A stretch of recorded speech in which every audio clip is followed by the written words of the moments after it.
Hey, what's up, guys? So we kind of live in these changing times, and like I get in debate usually with my uncle just about life and the changes we're going through. And anyway, so there's this debate, and it's really healthy because it forces us both to think, and we just end up getting a lot smarter because of it. But the debate is electric vehicles versus gasoline, and what's more efficient and what's better for the environment. And I think I really just wrapped my brain around this, and so I just want to explain it and help other people to understand, because it's really cool. And everything's energy, what we eat, everything. So there's a lot of memes going on about why gasoline is better, and they're just memes, but the gist of them is it normally goes like this: gasoline is a primary source of energy, and it is. Electricity is not a primary source of energy. We're going to call it a secondary source of energy. Okay, meaning it has to come from somewhere, either nuclear, fossil fuel, coal, and like less than 1% being solar and wind, which is actually really inefficient. It's a waste of time. So that's normally how it goes. And then the argument ends, therefore, fossil fuel is better.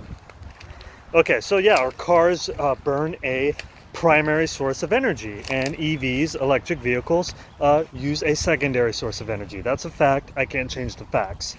But I mean, think about that. Is that true? Is that even an argument? I mean, if that were true, why don't I have a combustion engine cell phone, right? Why doesn't my cell phone use gasoline or diesel, with a big ass fucking exhaust pipe on the end, rumbling, like...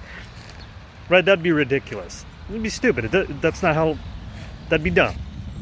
But let's kind of step back and think of the whole picture, right? You have to burn gas to extract fossil fuel, oil from the earth.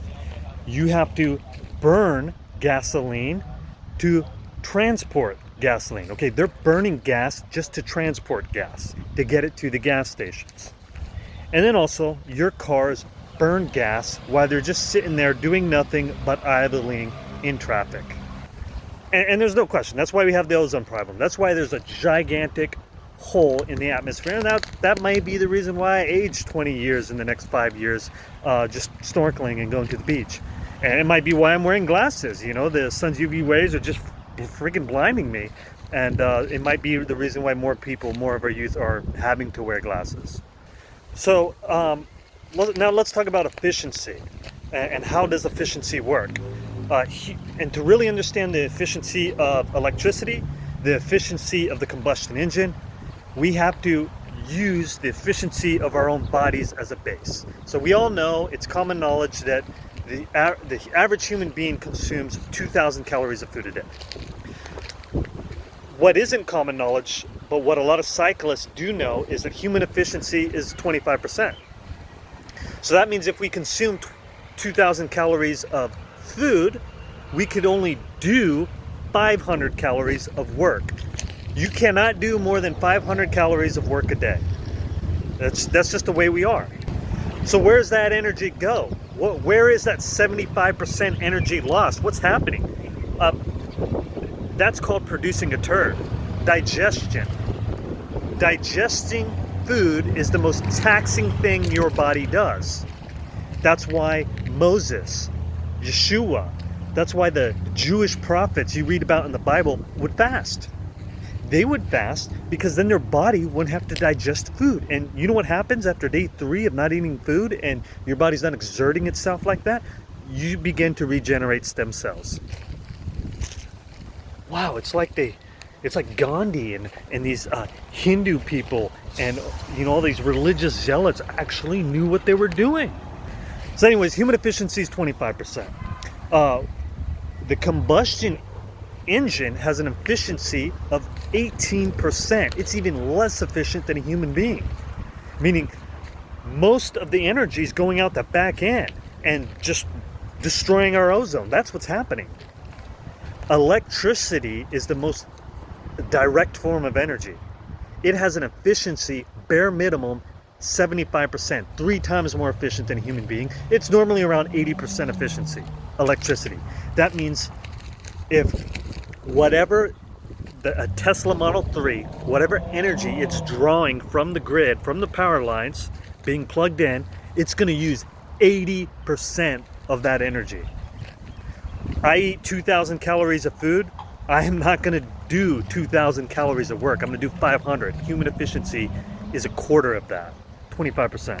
So knowing this, let's look at the big picture.